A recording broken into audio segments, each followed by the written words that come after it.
ner mala kenyam ka nas diala kontin baro ani lengwasame biya kamal anda manduna shan kwats nyamala no rwasni kan waro 90 bi channel an wala shanga jan dangro ka pyro ron kina dangro idi jan dangro idi bakel bana tin kont lorodian ko de ling bana kenywa kel gwasame take report to bana nywa kel kenyam bana right ka kwi agwelek force de na agwelek ala de ni tani bana mandan le roda bana jiling no ka kora bana right ka jan sees violation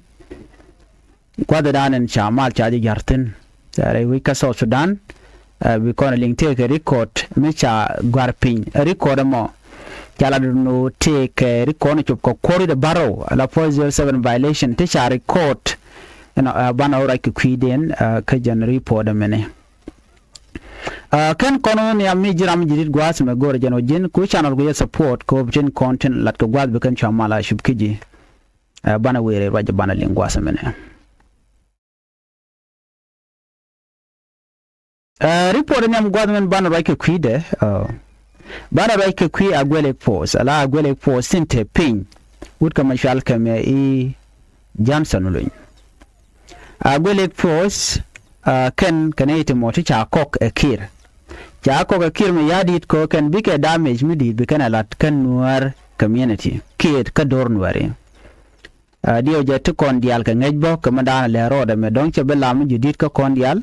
ngai kon madana le roda gwasmeni no ka bana nywa kel agwelek force ko ken kanete moti lo kan Nuer ne won and then their mission bikan Nuer bikan get destroyed. And right now, George Guanwo te latte atin konen kulitiga deni kana watika kor ke abishok ke kenetin kontila deni jani tinte ka penal wakan mike mun ten so wa ke ken kor gwade pa audio je shanga jeno ken no chika tari bungwan wala di siken kan nakare wishim gunemi bara ina ke report dana shanu ngana mo kon right ne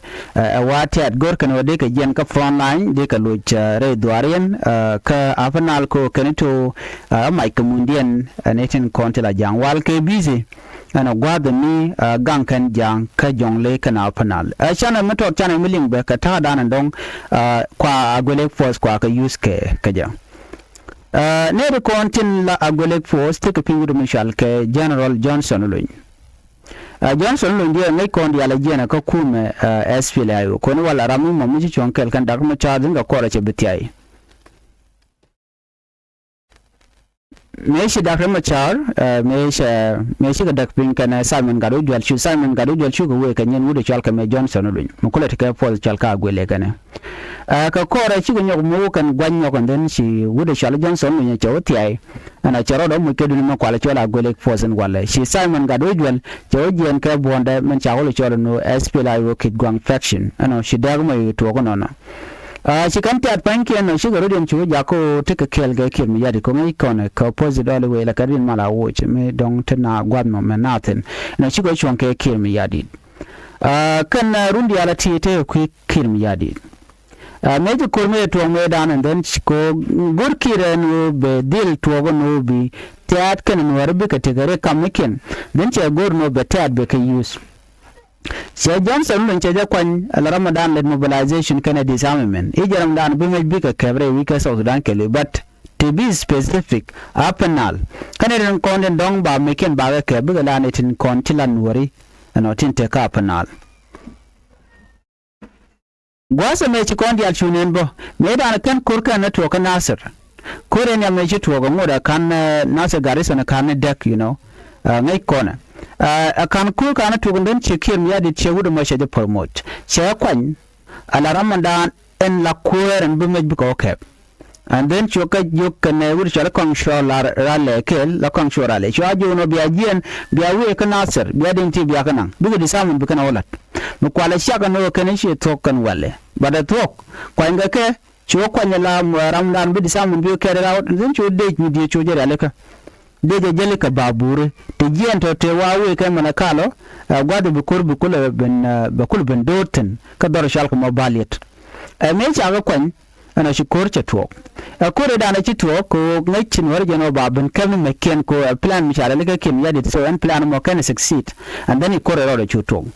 after that and then mi chi tuok and then cha wude me Michelle ke Johnson lunye cha gu jeno okay jina kutere kor ko ken ko na ter ko kor so mi chi tuok ne chwa kwang chwa le chwa nyon watch ka gwa ka front line ko telem do we chwa jaga jaram dan bile la governor chwa kwanya la governor fonde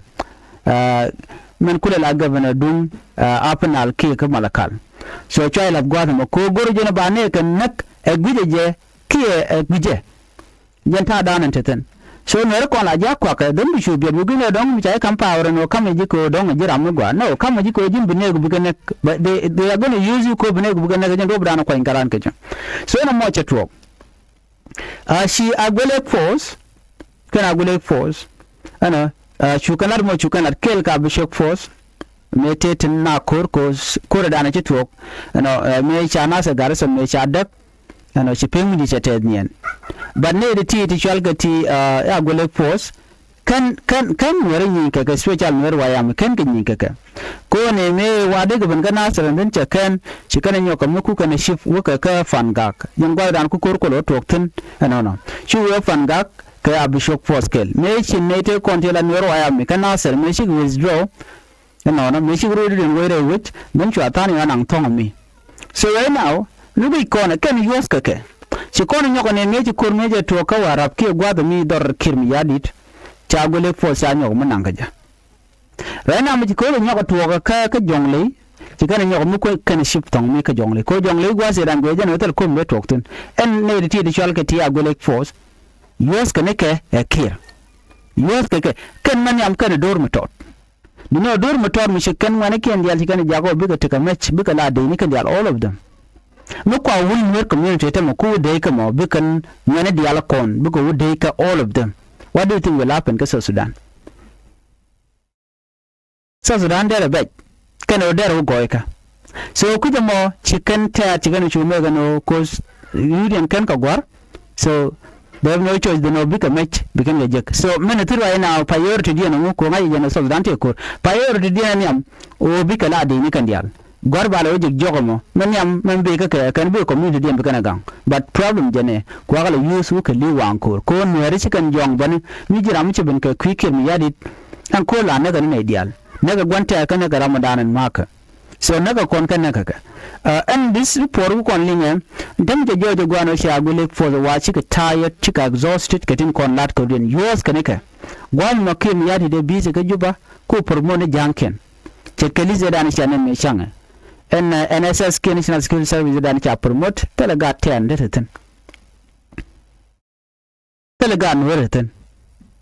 wang jana karodian anamo chete achaga mu ka problem and then after that you correct you able to work kajen queen mon land issue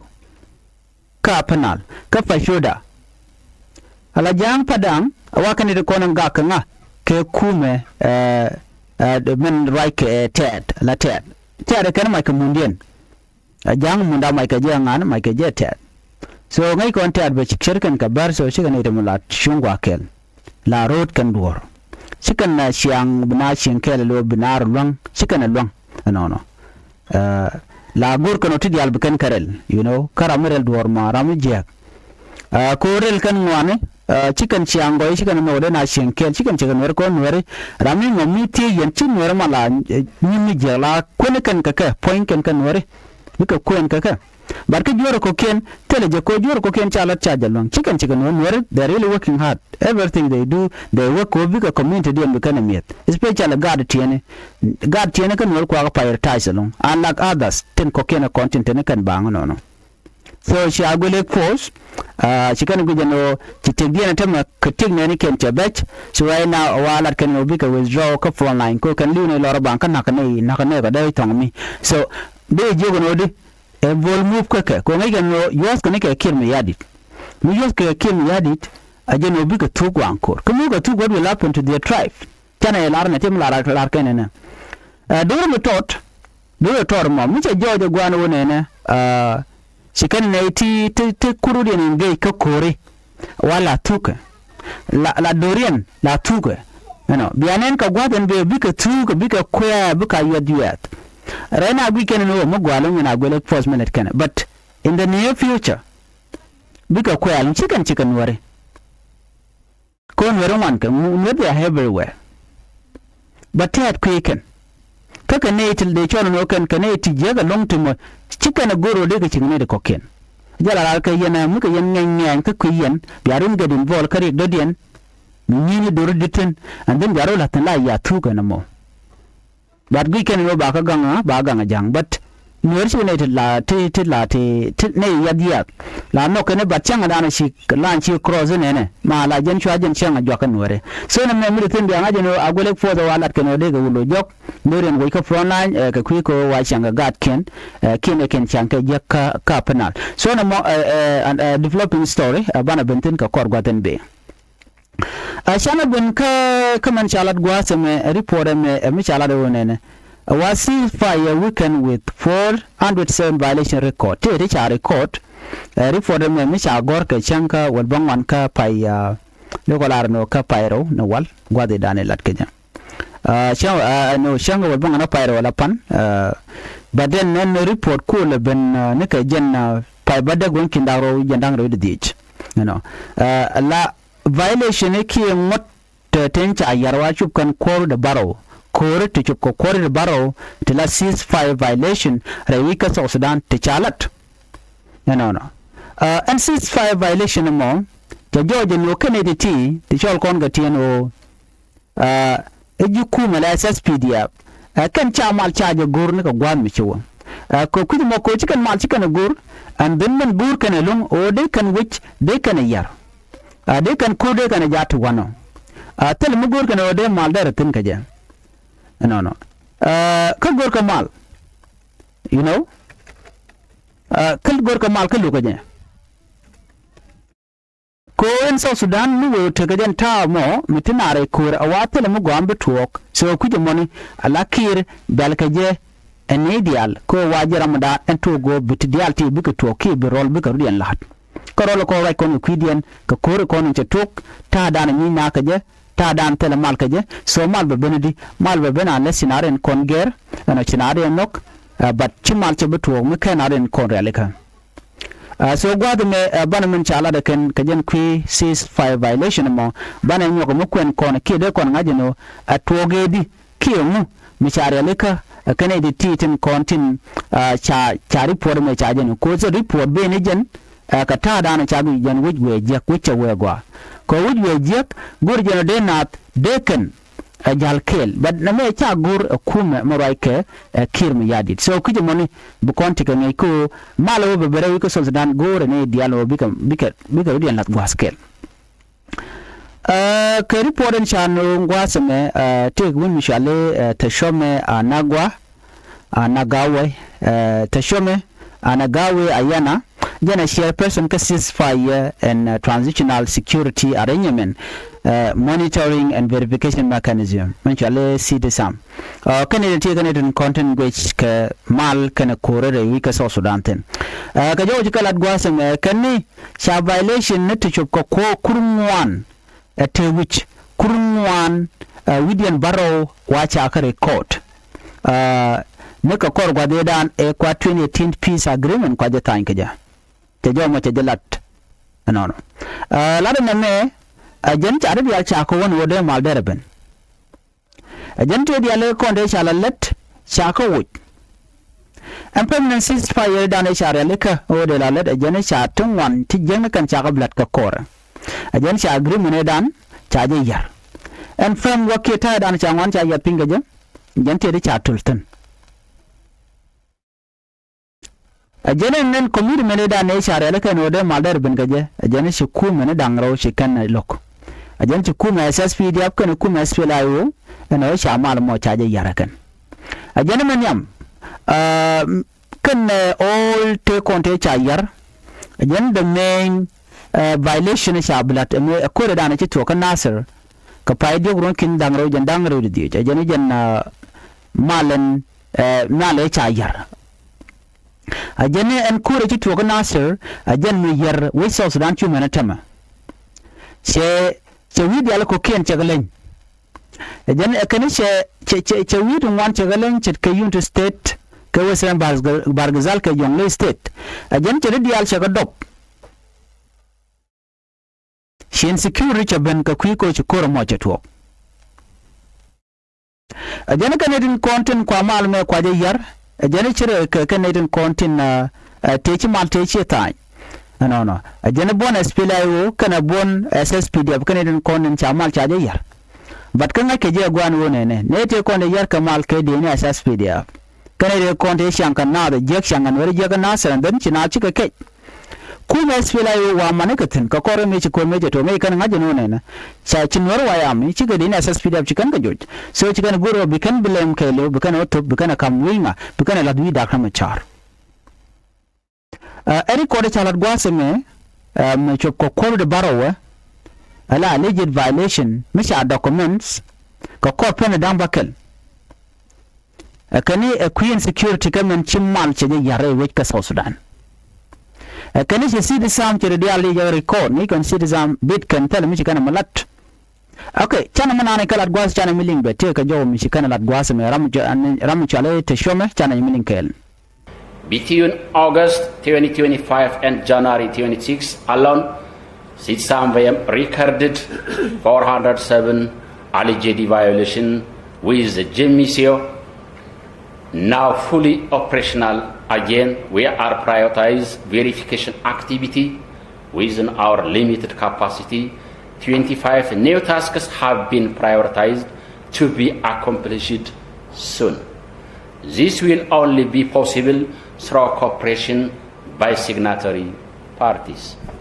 From December 2025, we introduced a monthly snapshot report which aggregates the daily reporting from our field teams to present complete statistics and illustrate trends. In addition, 45 weekly monitoring reports have been issued since March 2025. To date, daily monitoring report, the MR, equally continue to publish it and distribute it to partners and stakeholders. From April 2025 to date, only 40 long-duration patrol, dynamic air patrol, we are undertaken, and 591 short-duration patrol, SCDPs, we are accomplished. Joint verification and monitoring mechanism, GFMM, did not approve any of Sitsam's monthly activity plan map for the months of April, June, July 2025 and January 2026. These approvals are essential to enable the mission to implement these mandate activities effectively and predictably. Jo Charlin Guasame ka Tashome Nagawe Ayana Jaramadan and Teka Jan Michal ke City Samani Kennedy content kwa ceasefire violation kwa ke Gwitin ki tenda investigation let ken take a recon one kan kalat recon di alato wo bi bangajen no riek talk gwadadian non ka jom dikalat Guasame kene shi don oren content top ka lwaka kuma South Sudan theory jot pin ka kwika written content walk chigala do nena ka kor pen dang bakel ke dok no kene cha office nitongwan tin content ka bentiu ke yambio ke ye no cha don or cha ka katten ka kwiko la insecurity down talk revision winami cha bag maden gwas malaken ko kana de content kwa tidial kwa ka monitor ken city sam ready no de ko ngaje no ne ka gwade da ne chi korea to gaje me ba da kuma char me ba je kule yen no te ka ran mi chala da longo ne mi chinati ki je no city sam la die no na rai wichin gwasamo kan they were recording but kan charge no de report yana lat kan o de yan gwandu de yan lat ko korea la ne wal ne ka jen yambio che ko ta kon shanen gwasmo en wo charan wan ja kap chongten no ka yambio che kon kore dani chokten chana en ki gwata mi wona ko gwadi ala ko ken minyu do di and ceasefire violation e shala to ga kir ne kenyam because me to ga jen o jen be gorno ba shek point dial ana ba kaleb no mu ba ka dile ko gorje no be kula jal free le be ji be goto kon jas fela yoten be kula jek ko ambien no awo be kan goto kon jas fela yoten be kan ka dil kaf janta dan tegeten ko ngi ko na mission awna ka mali walat kamal ba wa kan ne de shaju tel position chungaten no ngum de mal de lat keke ko defend ko jin mi jira mit ka mit ti ka long and then gor kan be din yo so right now ko jo chalang gwa me ka si de sam kan sha violation shop ku dan wan wi da baro sha ka record it sha record kare wi ka so Sudan no rik to ko gwa da dien ko medan me ko me je to kan ko ya le ko ne to go kan wala minor by the way kan network kan nasir ko nasir again main control area longo ku me spela yo kan gwa dan tin wodi ya daga special panel kan jongle tin war ngwan tin so me ko to ngwa la ngai no bala major chuga the con ko ken network tinki ko to da ke samwe la gwe lo minor shikana guje no take a big deal meten so jen no right me be na ka ja so me chero de shu to to ka na ser ka ko yon yal and then cha guje no ko me cha be kap to jen no right ken ta me right now sha violation shu ko kurun da baro cha kalat ka talk again talk de ko se ru long offensive to ngwane alat ku me kirmi yadi la ku me SPDF ano ala ku me SPDF position in gang kana rodien take a defensive position si gane den kon la kap kokor no take a defensive position ko ngai kon dial kon lat ko rodien nyom mene je ne ko na cha displace ku me SPDF ayo boko je karen yale ku kadr la na resistant ne bo karen yale be jelong bo ka mena haliken ne ko la jiwit eno kwa surrender eno kwa rubun submit ka kier buga na kare na everywhere chanen ka panal chanen ka jongle anywhere ngwat moni bukan wari kamu ke helicopter ke ka gunship chanen mi danga na sir chinere kon la ji Uganda chika contribute ka lia dana naka kon buga kon ga kam kalwi pon en sedar wi pon ngam shi reject ke ngam shi condemn ka de kon ko ken citizen bit ken tel mulat ken elong ko kala de no bi kan montero ngam shi dor chilad but influence ti kan ate ko mikir mi yadit ko she ga response no wal sorry ko shala dane kan let kan kele ko bi malbeben ban malbeben de already sa violation chargelat even 2018 peace agreement dane ata telorent men tel mi kujimi you know jam ne de mono yeno de tuman peace initiative de jeri aleka don de mal daraben ada wati jal chika jiag bad melat kelong ko shanga jeno ceasefire violation chetok dagma chara lon ke den bi ke ben ke dialog ko do dam na nyam ko je kiro ro de dam ni di telat kan work community already chaga che ganak chaman din ya nak che gwanat elders everybody che ganak che dil che wang che ganak men livestock ni nak lady atel mi pelen wana mon pelen pel kim yadida so ku je mori polling kono me wan kirte ka ne di se jur te ba which ba winwer ba je dak che menta agolek force ata bisho kala jang kan ten koken you know ne ko nyer ka by the way kan wer wai ami ka wal kan pai ken tikan gaton wan tiga tit ku ben ka ki te koken ko te ke tiga tin men red bell group tiga tin abisho ka agolek kala ken ne te go lu ko ne wer wai ami karwada ajena ko ala no nor ko min ko targen ke ku mi ker mi yadi da wa bede wa yen naka ayo kwa display chang na refugee camp chwa tok din chwa jelem